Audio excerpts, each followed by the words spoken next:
I was not a hunter. I was a mother, a widow, and the cold cut through my soul as deeply as hunger cut through my children. The icy wind of Yakutia howled, carrying with it the scent of death and a terrifying sight.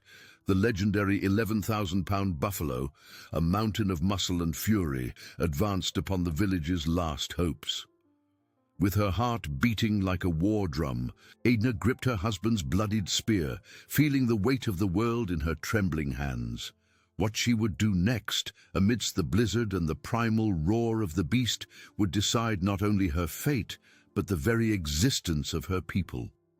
What she would do next, amidst the blizzard and the primal roar of the beast, would decide not only her fate, but the very existence of her people. Edna felt the intense cold of her husband's spear in her hands, a weight that was not just of metal and wood, but of all the village's hopes and fears. Her fingers, accustomed to sewing hides and tending wounds, trembled slightly, not only from the cold penetrating her garments, but from the magnitude of the task awaiting her.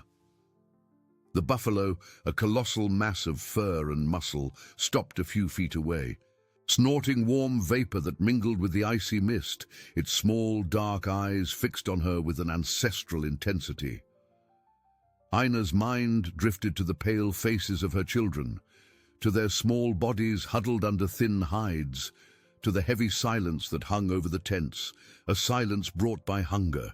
She remembered the words whispered by the elders, the disbelief in the eyes of the few remaining men when she announced her departure. A woman? Hunting the great buffalo? It's madness, Aina. Your place is with the children. But what was madness compared to inaction? Her love for her children was a fire that burned stronger than the harshest winter, fiercer than any beast. She tightened her grip on the spear, feeling the roughness of the shaft, imagining her husband's strong hands holding it. He would have known what to do. He would have read the wind, the snow, the signs of the land. Aina, however, only had the wisdom of her heart and the stories she had heard around the campfire, tales of resilience and cunning, not brute force. The buffalo took a step forward, its massive hoof sinking into the soft snow, and the ground seemed to tremble beneath Ina's feet. A shiver ran down her spine, but she did not retreat. Her eyes, once clouded with doubt, now gleamed with fierce determination. She was not a hunter, but she was a mother, and mothers did the impossible. She took a deep breath, the icy air burning her lungs, and tried to calm herself. Haste was the enemy of survival. She could not face the beast head-on, not with her strength. She needed to think. Observe, use the environment to her advantage, as her people always had. Her eyes scanned the desolate landscape, searching for a crack in the ice, a hidden rock, anything that could be an advantage. Faith in herself was a muscle she was beginning to discover, strengthened by necessity and unwavering love. The buffalo snorted again, impatient, and Ina knew time was running out. She needed to act, not with the strength of a man, but with the intelligence and resilience of a YAKUT woman. Ina, her eyes fixed on the buffalo, searched her memory for the lessons life in the tundra had taught her. They were not lessons in spear hunting, but in survival, in how to read nature's subtle signs. She remembered her father, a man of few words but great wisdom, who had shown her how the wind shaped the snow, creating treacherous dunes and valleys. She recalled her mother, who with skillful hands transformed hides into warm shelters, teaching her the importance of every detail, every stitch. YAKUT life was a constant learning of adaptation, and Ina realized this was her true strength, a legacy that now became her weapon. The buffalo, with its imposing mass, seemed oblivious to her observation, but Ina knew it wasn't. Animals of that magnitude sensed presence, intention. It snorted again, a deep sound that echoed in the icy vastness, and began to scrape one of its front hooves in the snow, a sign of impatience and perhaps of an imminent attack. Ina's heart leapt, a dull thud against her ribs, but she forced herself to remain calm, her breathing controlled. Her fingers tightened around the spear shaft, feeling the cold metal penetrate her hide gloves. An icy reminder of the urgency. There was no room for hesitation. Her gaze swept the landscape again, this time with renewed purpose. She wasn't just looking for a crack, but a pattern, a weakness in the terrain that could be her ally. And then she saw it. A few feet to the buffalo's right, where the snow seemed smoother and more compact, there was a subtle, almost imperceptible depression, covered by a thin layer of ice that stretched beneath. It was a stretch of older ice, perhaps over a small frozen stream, that the buffalo's colossal weight might not withstand. It was a risky gamble, a calculated risk in the balance of life and death, but it was the only one she had. Aina began to move, not directly towards the buffalo, but in a slow, almost imperceptible semicircle, seeking to flank the beast. Her feet sank into the deep snow, requiring immense effort with each step, but she ignored the pain and fatigue that began to settle in her muscles, remembering the hungry faces in the village. With each movement, she felt the buffalo's gaze upon her, heavy and menacing, an invisible pressure. It turned its head slightly, following her, but did not advance. Aina realized the beast was accustomed to dominating by size and strength, not by cunning. This gave her a small advantage, a thread of hope that ignited in her chest. The icy breeze whipped her face, and Aina could feel her eyelashes freezing, but she didn't blink. She needed to maintain focus, every fiber of her being concentrated on the task. She approached the spot she had chosen, spear raised, but not in a direct attack position. It was an invitation, a calculated provocation to lure the beast. The buffalo finally seemed to lose patience. With a low, powerful roar that made the air vibrate, it lowered its head, displaying its massive horns, and began to advance, not in a straight line but in a lateral charge, precisely towards the treacherous ice. Aina felt fear chill her blood, a cold that didn't come from the tundra, but from the abyss of uncertainty. Yet her love for her children was stronger, an unquenchable flame. She stood firm, the spear pointed at the ground, like a post driven into the snow, her stance a silent challenge.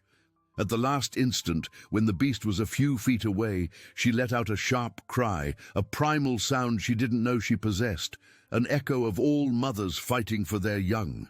The buffalo, startled by the unexpected noise, hesitated for a second, and that second was all Aina needed. It took another step, and under the weight of its 11,000 pounds, the ice gave way with a deafening crack that tore through the silence. The buffalo's front hoof sank, and the beast, unbalanced, let out a roar of fury and confusion, struggling desperately to regain its footing in the snow. Aina knew she had only moments to act before the opportunity was lost in the ice. Aina knew she had only moments to act before the opportunity was lost in the ice. With an agility she didn't know she possessed, fueled by adrenaline, she advanced. The buffalo, with its front hoof trapped, struggled with colossal strength, its muscles rippling under thick hide. The ground trembled under its efforts, and the sound of cracking ice mingled with its roars of fury. Aina didn't look back, didn't think of the danger of being crushed.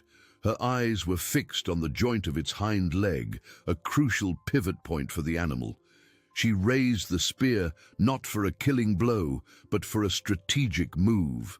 With all the strength she could muster, and using the weight of her own body, Aina plunged the spear tip into the snow and ice, right beside the buffalo's hind leg. It wasn't a direct attack, but a barrier, an unexpected obstacle that, combined with its imbalance, could be decisive. The buffalo, feeling the spear tip embedded, reacted with a start, a sudden movement to pull away. This movement, however, was its mistake. The animal's colossal weight, now abruptly shifted, caused the thin layer of ice beneath its hind leg to also give way. With a muffled sound of rupture, the beast staggered, both front hooves and one hind leg now trapped in the broken ice and deep snow. The buffalo, once an imposing mountain, was now a mass struggling against the tundra itself. Its eyes, once filled with fury, now showed confusion and despair. It roared a hoarse sound, but its movements were slow, hampered by the natural trap it had fallen into. Aina stepped back a few paces, panting, her heart beating erratically. The cold seemed to have vanished, replaced by an intense warmth radiating from her chest, a mix of relief and exhaustion. Her muscles ached, her lungs burned, but a sense of triumph began to blossom. She had not brought down the buffalo with brute force, but with the wisdom of her people, with the cunning that life in Yakutia taught. The spear, once a symbol of her husband's power, was now an extension of her own intelligence and courage. Watching the beast, which now desperately tried to drag itself out of the depression, Aina felt a pang of compassion. It wasn't hatred that moved her, but necessity, the promise of life for her children and the village. She knew the work wasn't over. Bringing down the giant was just the beginning. The task of ensuring its meat fed everyone would be long and arduous, requiring the community's unity. But at that moment, under the grey tundra sky, Aina had proven that the YAKUT spirit would never bend. She gripped the spear again, feeling her pulse vibrate in her hands. The buffalo, exhausted, stopped struggling for an instant, its eyes fixed on her. Perhaps with strange resignation, Ishtar knew that from that moment on, hope would no longer be a frozen mirage. She had paved the way, and now it was up to her to lead. Her gaze drifted into the white immensity, imagining the faces of her children, the promise of a future that she, a simple widow, had snatched from the clutches of the most merciless winter. The journey was far from over, but the victory, the first and most crucial, was hers. Aina still felt the tremor of the ground beneath her feet, an echo of the buffalo's colossal fall. The silence that followed the beast's final roar was almost more deafening than the battle. The giant lay immobilized, its hooves trapped in the broken ice, its enormous body sunken in the snow. Its eyes, once furious, now seemed distant, its breathing heavy and irregular. A wave of exhaustion hit her, making her knees buckle. The spear slipped from her numb hands, falling with a soft thud into the snow. She had succeeded. She had brought down the beast that no man dared to face. But the victory, though sweet, brought with it a new and frightening reality. 11,000 pounds of meat and bones, a mountain of vital food, but also a challenge that seemed insurmountable for a single woman. How could she, alone, even begin to dismember an animal of that size, in a cold that froze blood in minutes? Her eyes swept the white vastness, and helplessness threatened to engulf her. The joy of triumph gave way to a pang of despair. The buffalo was there, the promise of salvation, but it seemed as unattainable as before. Aina closed her eyes for an instant, breathing deeply the icy air, trying to calm the whirlwind of emotions. She remembered the faces of her children, the thinness of their small bodies, the faint glimmer in their eyes. There was no time for despair. The village needed her, and she needed the village. The only way to transform that solitary victory into salvation for all was to return and ask for help. It was a difficult decision, to face disbelief again, the possibility of being ridiculed or worse, ignored, but her love for her children was an inexhaustible engine. She turned, the snow crunching under her boots, and began the long walk back. Each step was a battle against fatigue, against the cold that bit again, against the doubt that tried to infiltrate her mind. The sun was already beginning to dip below the horizon, painting the sky in pale shades of orange and purple, a reminder of the passing of time and the urgency. Aina imagined the children in the tent, their stomachs empty, waiting. This image propelled her, warming her from within.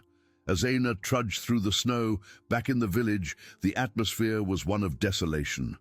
The elders, huddled near the barely crackling fire, exchanged sorrowful glances.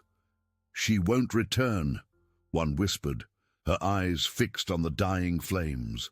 No one can face the great buffalo and live. The few men, weak from hunger, shook their heads in silent agreement. The younger ones, including Aina's children, felt the weight of hopelessness. Little Kyle, Aina's eldest son, only 7 winters old, looked towards the tent entrance with every sound of the wind, a stubborn flame of hope in his childish eyes. He refused to believe that his mother, so strong and loving, would abandon them. Suddenly, a movement at the edge of the village. A small, bent figure, dragging herself through the snow. A murmur began to spread. "It's Aina!" The news spread like wildfire, jolting everyone from their lethargy. Kyle was the first to run, his small feet sinking into the snow, followed by the others. Aina, her face marked by wind and exhaustion, but with eyes shining with a light no one had seen before, raised her hand. "I brought it down." Her voice was hoarse, but firm. "The great buffalo is out there, immobilized. But I need help. We need everyone to bring it home." The silence that followed was different, laden not with disbelief, but with reverent shock. The men exchanged glances, then looked at Aina, at the woman they had underestimated. Incredulity mingled with growing admiration. The elder who had doubted her before now stood up, her eyes moist. "Then let's go, children," she said, her voice choked. "Let's bring life back to our village. Aina has shown us the way." A new spirit, a spark of hope, ignited in the hearts of the YAKUTs, driven by a mother's unwavering courage. A new spirit, a spark of hope, ignited in the hearts of the YAKUTs, driven by a mother's unwavering courage. The elder, eyes moist, extended her hand to Aina. In respect and gratitude, the men, previously bent by hunger, now raised their heads, a new light in their eyes. Little Kyle, hugged his mother's legs tightly, his pale face nestled against her icy furs, warm tears streaming down. Aina embraced him, feeling her son's fragility and her own renewed strength. "We need sleds, sharp knives, and thick hides," Aina instructed, her voice hoarse. But now imbued with authority. "The sun is setting. We cannot waste time." The village, which moments before had seemed dead, buzzed with activity. Women rushed to gather utensils. Men, weak, dragged the wooden and bone sleds, preparing for the monumental load. Small fires were lit to warm hands and blades, a sign that life was returning. The group set off. A silent and determined procession against the twilight.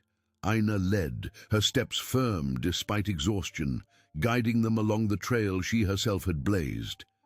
Kyle, clinging to one of the men's hands, looked at his mother with admiration. The cold was relentless, but urgency and hope were stronger.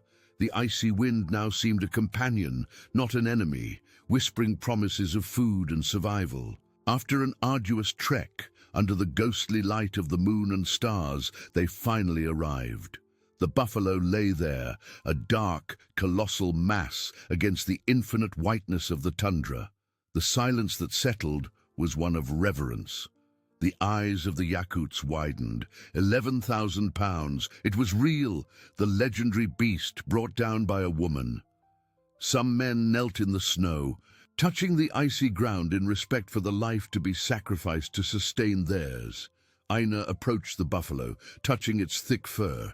She felt the immensity of the task. "We need to work fast," she said, her voice echoing. "The cold will help us preserve the meat, but we need to dismember it before the deepest night arrives." She gave instructions, recalling her husband's lessons. How to cut, separate hides, tendons, meat. It wasn't just food, it was also material for clothing, tools, shelters. Nothing would be wasted. The men, following Aina's instructions, began the arduous work. Their hands, previously weak, now seemed to find renewed strength, driven by the sight of abundance. Women helped collect smaller pieces, organize the hides, keep the fires burning so the blades wouldn't freeze. Kyle and the other children, kept at a safe distance, watched with wide eyes, the image of the buffalo and their hero mother imprinting itself on their minds. With each cut, each piece of meat on the sleds, hope solidified. It wasn't just the buffalo's meat, it was proof that even in the most adverse conditions, the human spirit, unity, and love could prevail. Sina, exhausted but with unwavering determination, supervised each step, her heart overflowing with gratitude and a deep sense of responsibility. She was not just a widow, she was the leader who had saved her people, the woman who had rewritten the legend in the merciless Yakutian tundra. Night advanced, but the light of hope burned intensely. Night advanced, but the light of hope burned intensely. Aina, despite the exhaustion weighing on every muscle, felt a strange warmth in her chest, a mix of gratitude and a deep sense of responsibility. She watched her people, once so disheartened by hunger and hopelessness, now working with renewed vigor, driven by the promise of life the buffalo represented. The men, with their sharp knives, struggled against the stiffness of the frozen meat, their movements slow and deliberate, each cut a victory. The women, with agile hands, collected the smaller pieces, organizing them on the sleds, while others kept the fires burning, the vital warmth to heat the blades and numb hands. Little Cale, with his wide eyes, didn't stray from his mother.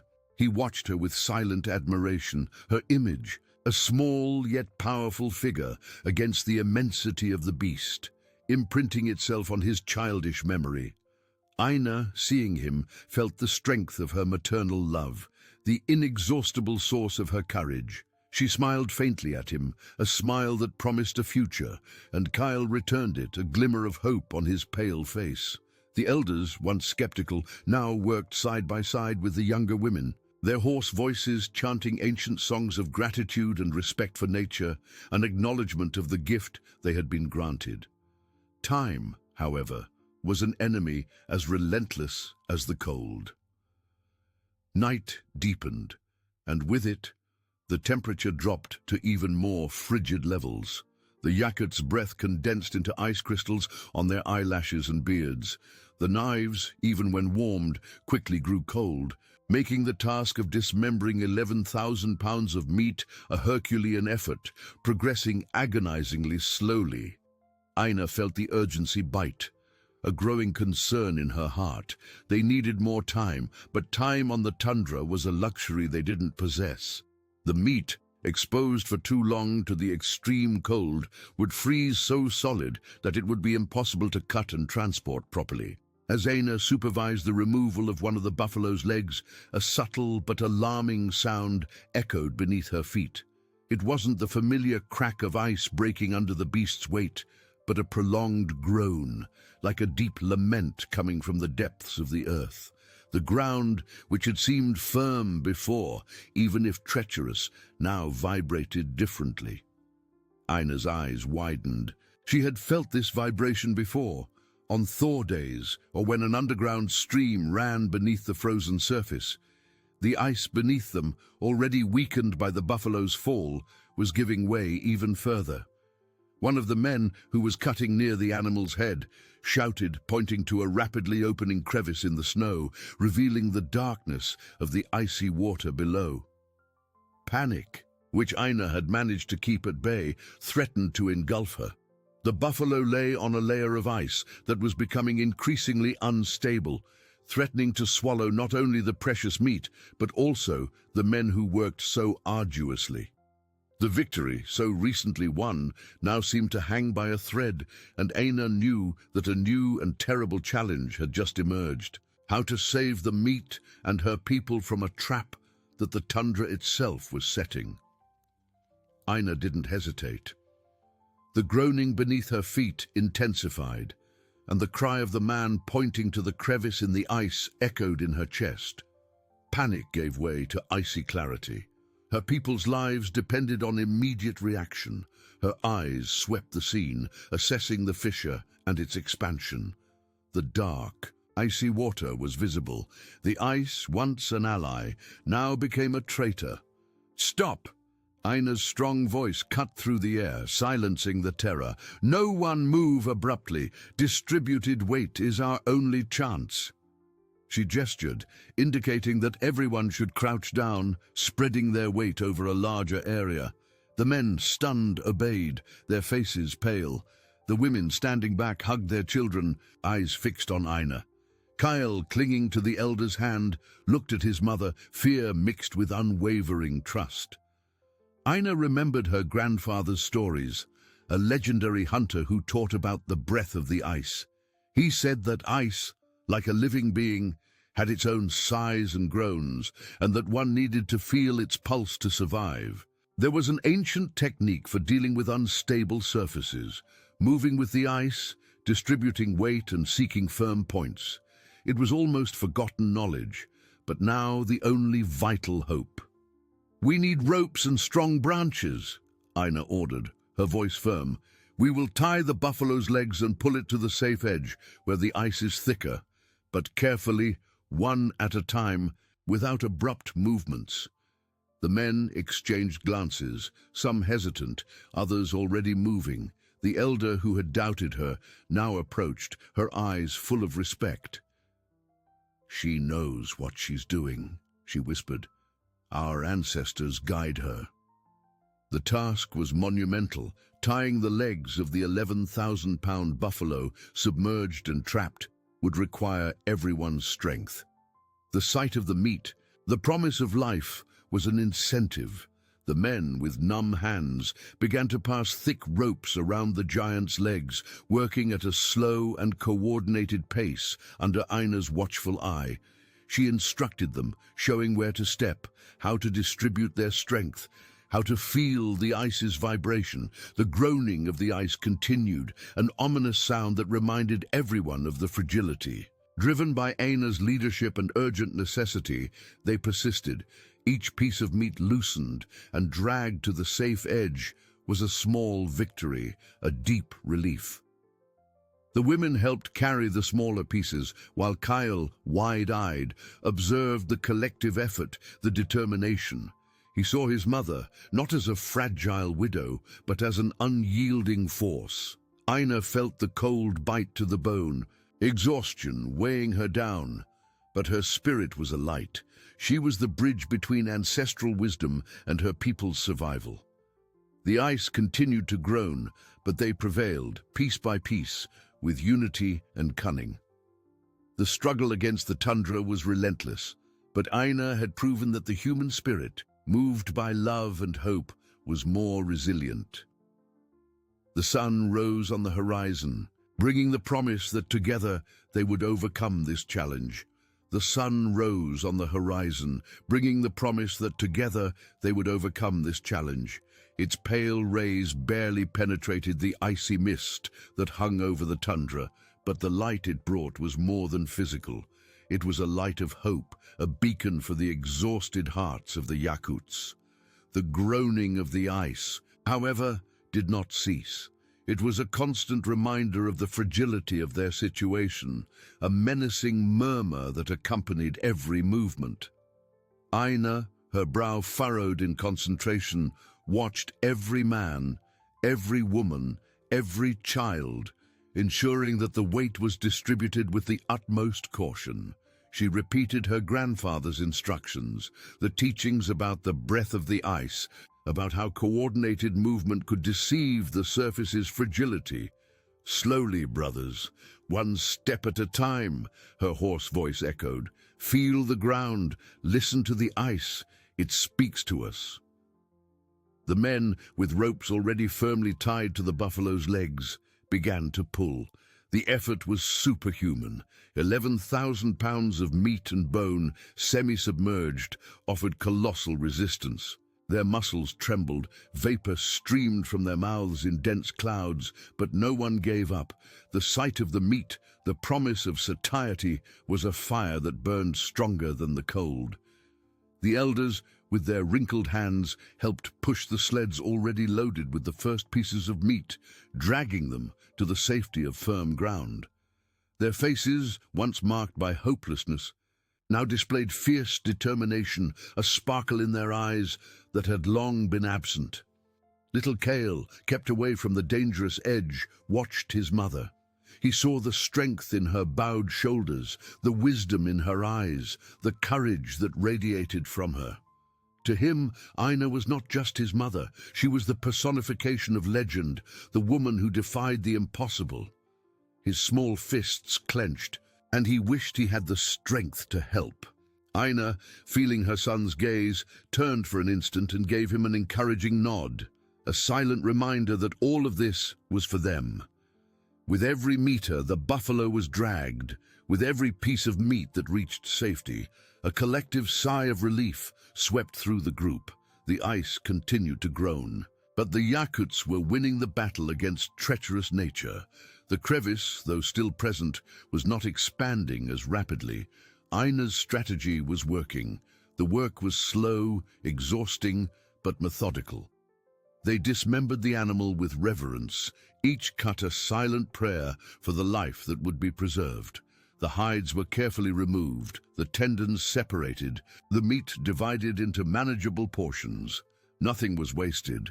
When the last piece of meat was pulled to safety and the buffalo's body, now much lighter, lay on a more stable part of the ice, a profound silence fell over the tundra. It was not a silence of despair, but of triumph. The sun, now higher, illuminated the dirty and exhausted faces of the Yakuts, revealing tired smiles and tears of relief. Aina collapsed into the snow, the spear beside her, her body trembling with exhaustion, but her heart light. She looked at her people, at the loaded sleds, at the promise of life that stretched before them. There was no more hunger in their eyes, only gratitude and admiration for their leader. The Yakut spirit, forged in adversity, had risen again. Aina, the widow who dared to challenge the tundra, had not only saved her village, but also rekindled the flame of hope in their hearts. The journey back would be long, but the burden of hunger had been replaced by the sweet load of abundance. She stood up, feeling strength slowly return, and looked at the horizon, where the sun bathed the snow in gold. Life in Yakutia was a constant struggle. But Aina had proven that love and unity could move mountains, or in this case, an 11,000-pound buffalo. Aina rose, muscles protesting, but a new energy pulsed through her veins. The sun, now higher, painted the tundra with golden hues, and the promise of a new day, full of life, seemed miraculous. The journey back would be long and arduous, but the weight on the sleds was no longer the burden of hopelessness, but rather the sweet load of abundance. She looked at her people, at the faces marked by weariness, but illuminated by a joy they hadn't seen in a long time. "Let's go, my brothers and sisters," her voice rang out, still hoarse, but full of a gentle authority.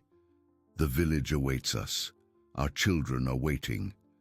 The Yakuts, driven by this new collective strength, began to drag the heavy sleds. Each sled, made of wood and bone, was loaded with colossal pieces of meat, hides, and tendons. The cold, though still biting, seemed less cruel, for the urgency of hunger had been replaced by the certainty of provision. The men, previously bent by weakness, now pulled with renewed determination, their broad shoulders tense with effort. The women, with their agile hands, helped balance the loads, ensuring nothing was lost in the deep snow. Little Kyle, who had been kept at a safe distance during the dismemberment, now walked beside his mother, firmly holding an elder's hand. His eyes, once full of apprehension, now shone with an almost reverent admiration. He looked at Aina, at the woman who alone had defied the beast and the tundra, and felt immense pride. Aina, noticing her son's gaze, squeezed the hand of the boy accompanying her, and a tender, though exhausted, smile lit up her face. It was for him, for his siblings, for the entire village, that she had found the strength. The snow crunched under the sleds, and the sound of heavy footsteps broke the tundra's silence With every meter gained, the image of the village, of warm tents, crackling fires, and the hungry faces of her children became more vivid in Aina's mind. She felt the weight of responsibility, but also the lightness of hope. Ancestral wisdom, passed down by her husband and grandfather, had been her compass, and the unity of her people, her strength. The journey was a test of endurance. The wind, which once seemed an enemy, was now a constant reminder of the life that moved. Fatigue tried to creep in, but each time a man stumbled, another extended a hand. Each time a woman felt the cold bite, another shared the warmth of her presence. It was a dance of mutual support, a silent testament to the human connection that flourished even in the most adverse conditions. After hours of continuous effort, as the sun began to dip below the horizon again, a murmur of excitement ran through the group. In the distance, the small silhouettes of the village tents emerged against the infinite white. A collective sigh of relief escaped the YAKUT's lips. The arrival. The children, who had been waiting anxiously, were the first to spot the procession. Their shouts of joy echoed through the icy air, and soon the entire village was in motion, running to meet their heroes. Kyle let go of the elder's hand and darted ahead, his small feet flying over the snow. He ran to Aina, who knelt, opening her arms. The embrace was tight, full of tears and indescribable joy. "Mama," Kyle whispered, his face nestled into her shoulder. "You did it! You came back!" Aina hugged him tightly, feeling her son's warmth, the smell of home. "I came back, my love, and I brought life back to us." The sleds were dragged to the center of the village, and the silence that followed was one of pure reverence. The YAKUT's eyes widened before the mountain of meat, the promise of abundance. The elders, with tears in their eyes, touched the meat with trembling hands, a gesture of gratitude. Hunger, which had been a constant shadow, was finally banished. Aina, exhausted but with her heart overflowing, watched her people. The flame of hope which she had rekindled now burned brightly, warming every tent, every heart. The village had been reborn. The village had been reborn. The air, once heavy with despair, now vibrated with renewed energy. The children, pale-faced but eyes shining with anticipation, surrounded the sleds, touching the icy meat with reverent curiosity. It was the palpable promise that hunger, that cruel shadow, would finally recede. Aina, still kneeling with Kyle in her arms, felt her son's warm tears wet her skin, a mix of relief and gratitude that flooded her. She hugged him tighter, inhaling the familiar scent of home and hope. "Let's go, my brothers and sisters." The elder's voice, once choked with doubt, now rang with surprising clarity. "We cannot waste time. The cold is our ally in preservation, but also our enemy if we don't act fast." Immediately, the village transformed into an anthill of organized activity. The women, led by the most experienced, unloaded the sleds. Each piece of meat was handled with extreme care, like a sacred treasure. The hides, still warm, were spread over the clean snow, ready to be scraped and prepared for clothing and shelters. The men, even exhausted, erected the larger tents, reserved for meat processing and storage. Fires were lit at strategic points, not only to warm but to smoke and dry parts of the meat, ensuring it would last through the long winter months. Ancestral wisdom, passed down from generation to generation, guided every movement. Aina, observing her people, felt immense pride. They were not just survivors. They were guardians of ancient knowledge, capable of transforming adversity into sustenance. Kyle, now released from his mother's arms, ran near the fires, observing the men with childish fascination.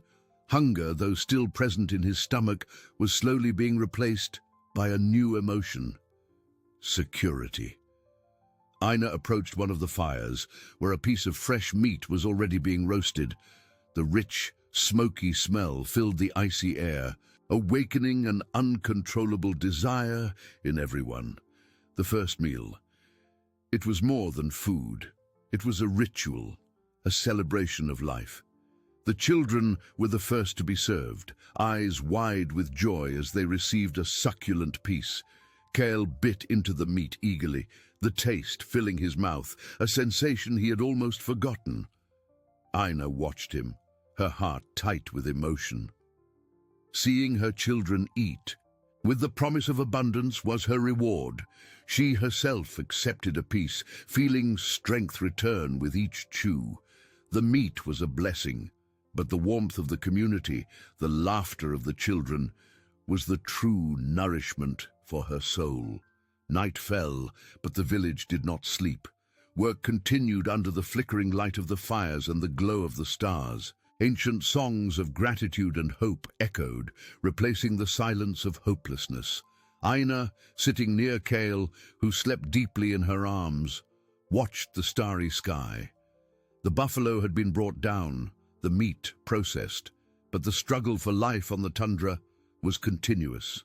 New responsibilities weighed on her. She was no longer just the hunter, but the guardian of hope, the leader who would guide her people through the challenges to come.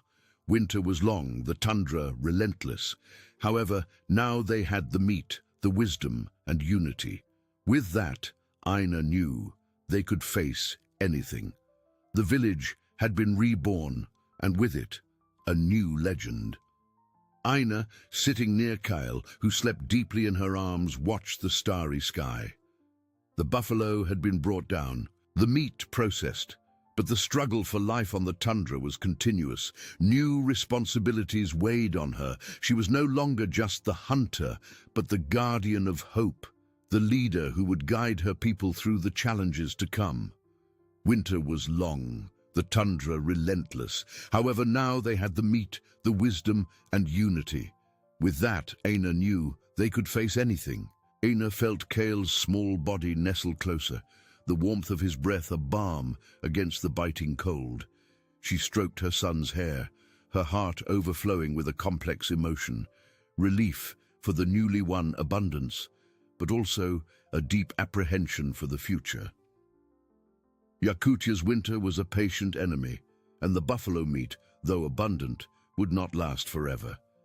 The true victory was not just the hunt, but the ability to sustain the life she had brought back. She was the bridge between scarcity and promise, and this burden, though honorable, was heavy.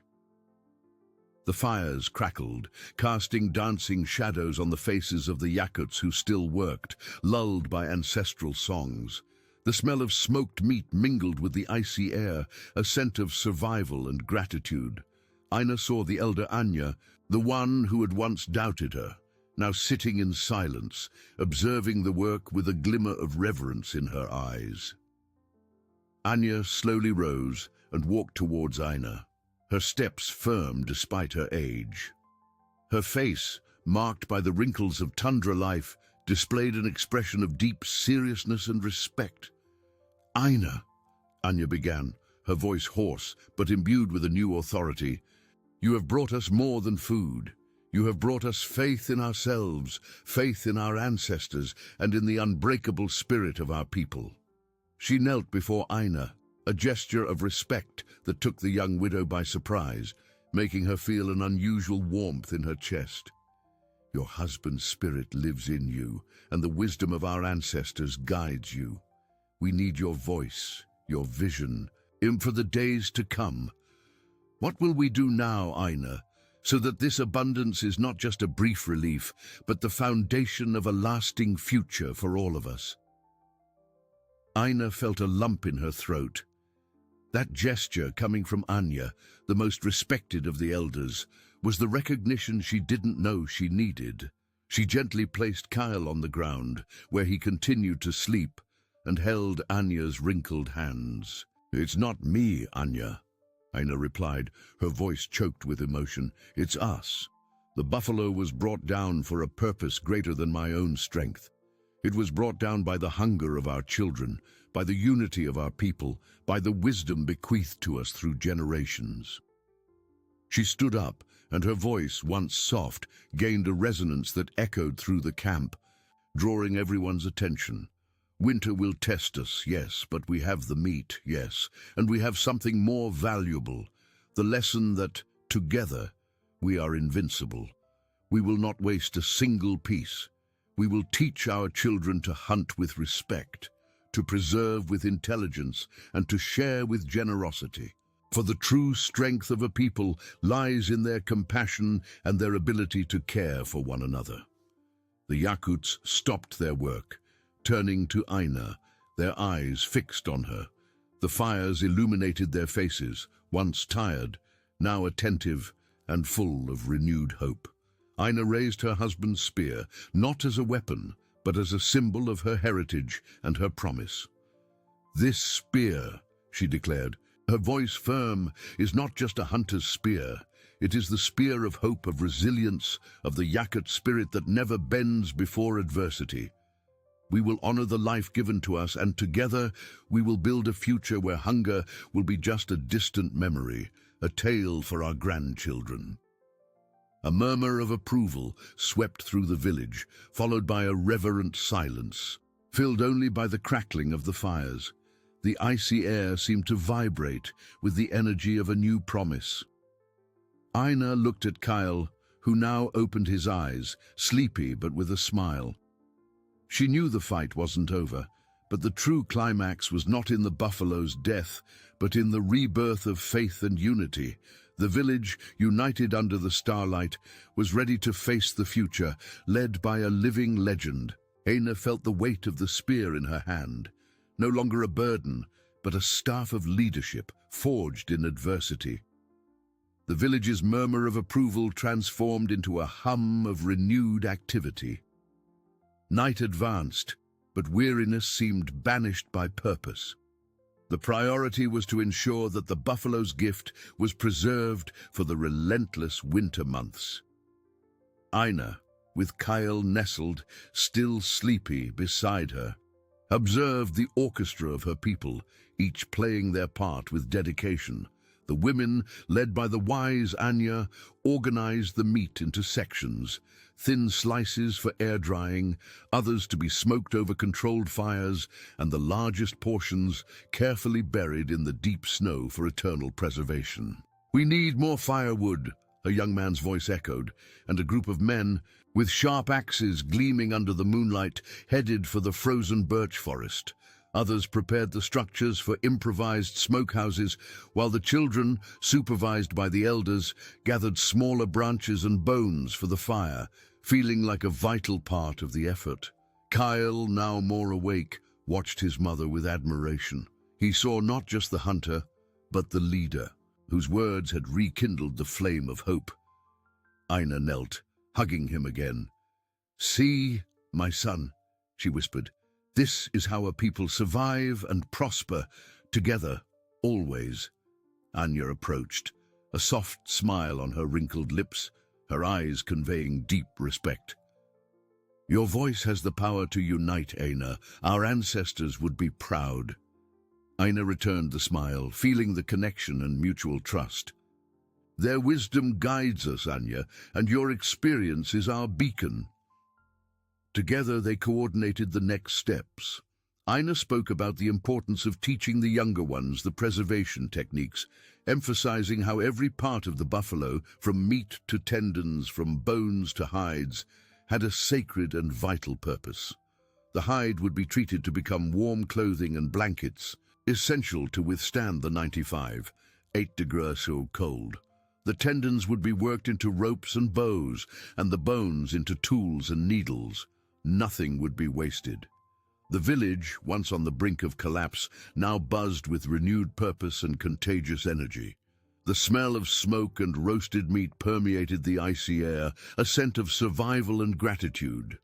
The fires, which were once just for warmth, were now vibrant centers of work, sharing, and storytelling, where the elders reinforced YAKUT identity and resilience. Aina walked among them, her eyes meeting those of each member. She saw gratitude and a new determination. The fear of hunger had been replaced by the certainty that with leadership and unity they could overcome any adversity. The sun began to rise again, painting the horizon with shades of pink and orange, a silent promise of a new day. The light revealed a transformed village, empty sleds, piles of organized meat, hides laid out to dry, fires still burning. Exhaustion was visible on their faces, but joy and hope shone brighter. Aina felt a profound relief, an immense weight lifted from her shoulders. The promise of a lasting future began there, at that dawn, with every preserved piece of meat, with every shared ancestral lesson, with every genuine smile of a child. The struggle for life on the tundra was an endless dance, but Aina had led her people through its most difficult step, and now they were stronger, more united, and more resilient than ever. The legend of Aina was not just about bringing down a colossal buffalo. It was about raising an entire community, rekindling its faith, and forging a future with the strength of love and unity. The legend of Aina was not just about bringing down a colossal buffalo. It was about raising an entire community, rekindling its faith, and forging a future with the strength of love and unity. The days that followed were marked by a palpable transformation in the village. The smell of smoked meat and the hum of animated voices replaced the heavy silence of hunger. The fires crackled incessantly, warming bodies and hearts. Aina, exhausted, felt renewed energy. Her leadership, once a burden, was now a mantle she wore with dignity. She spent her days coordinating the work, teaching the young ones the complex techniques of meat preservation, hide treatment, and tool-making from the buffalo's bones. Every piece of the giant was honored, transformed into sustenance, warmth, or utility, living proof that nothing would be wasted. Kyle, her little Kyle, was her shadow. The boy's eyes, once apprehensive, now shone with insatiable curiosity and pride in his mother. He followed her as she inspected the smokehouses, listened attentively to her explanations about the constellations, and helped gather branches. Aina, seeing the flame of life rekindle in her son's eyes and in all the children, felt the true reward. There were no more pale faces or rumbling stomachs. There was laughter, play in the snow, and the promise of a tomorrow. Anya, the elder, became her most faithful counselor. Together, they wove the village's future, combining ancestral wisdom and Aina's new vision. You showed us that strength is not just in muscles, but in the courage of the heart, Aina, Anya said one night, watching the stars. Your spear didn't just bring down a buffalo, it brought down the walls of doubt. Aina smiled, a smile of peace. The spear was just an instrument, Anya. The true strength came from our people, from unity in adversity. Winter arrived in its fullness, bringing frigid temperatures and endless blizzards. But this time, the village was prepared. The tents were warmer, the clothes thicker, and the meat stocks ensured that no one went hungry. The nights were filled with stories of Aina, the widow who defied the tundra, told by the fires, transforming her into a living legend for future generations. The children, hearing about their leader's courage, grew up with the certainty that the YAKUT spirit was indomitable. Aina, sitting in her tent, with Kyle and her other children asleep beside her, looked at her husband's spear, now in a place of honor. It was no longer a symbol of loss, but of a legacy, resilience, and an unbreakable love that had saved her people. The tundra remained merciless, but Aina's village had found a way to prosper, not against nature, but in harmony with it, guided by wisdom, unity, and faith. Hunger was now a distant memory, a cautionary tale, but hope, indeed, was a flame that would never be extinguished. The legend of Aina, the woman who brought life back to Yakutia, would be whispered by the icy wind for many generations, an eternal testament to the power of the human spirit. Years unfolded over the tundra, each winter bringing with it the promise of challenges, but also the certainty that Aina's village was prepared. Hunger, once a constant spectre, had transformed into a cautionary tale told to the younger ones around the crackling fires. The colossal buffalo meat, carefully preserved and rationed, sustained the community during that first brutal winter, and Aina's wisdom about preserving and using every part of the beast became a fundamental pillar for future survival. Kyle grew, his eyes shining with the same courage and determination as his mother. He was no longer the frightened boy, but a young apprentice, thirsty for knowledge. Aina took him with her on smaller hunting and gathering expeditions, teaching him the secrets of the tundra, how to read tracks in the snow, how to feel the winds shift, how to respect nature and its cycles. She showed him the stars that guided hunters and the plants that healed the sick. Kyle, in turn, observed his mother's every gesture, every expression on her face, absorbing not only the techniques but the unbreakable spirit that moved her. Anya, the elder, remained by Aina's side, her most loyal counselor. The two women, united by a bond of mutual respect and admiration, led the village with a shared vision. Anya, with her vast memory of traditions and rituals, and Aina, with her ability to innovate and inspire, formed an inseparable duo.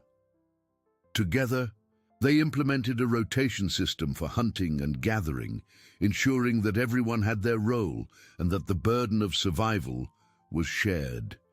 The village prospered, not only in food, but in spirit. The tents, once fragile and patched, were reinforced with the treated hides of the buffalo and other game, becoming warmer and safer shelters against the 95-8-degree cold. The children played in the snow, their laughter echoing through the icy air, a sound that once seemed impossible. Aina observed these scenes with a serene smile. The true victory had not just been bringing down the beast, but building a community where hope and joy could flourish even in the most adverse conditions. Her husband's spear, now a sacred artifact, was kept in the main tent, a constant reminder of Aina's courage and the sacrifice that had saved everyone. She was no longer just the widow, but the matriarch, the guardian of the flame of life. Her story, told and retold, inspired not only the YAKUTs, but also travelers who occasionally passed through the village, carrying with them the account of the woman who defied destiny. Aina, sitting at night, with Kyle and her grandchildren already asleep around her, felt the weight of the years, but also the lightness of a purpose fulfilled. Winter continued to be a formidable adversary, but the village had learned to dance with it, to respect its strength, and to find beauty in its relentlessness. Human connection, altruism, and ancestral wisdom had proven more powerful than any cold or hunger. The legend of Aina was not just about an isolated heroic feat. It was about building a lasting legacy, a community that had found its strength in unity and love. The merciless and majestic Yakutian tundra bore witness to the flourishing of a people who, through the courage of one woman, had learned to transform adversity into an eternal testament to human resilience. The flame of hope, lit by Aina, burned brightly, guiding future generations with its eternal light.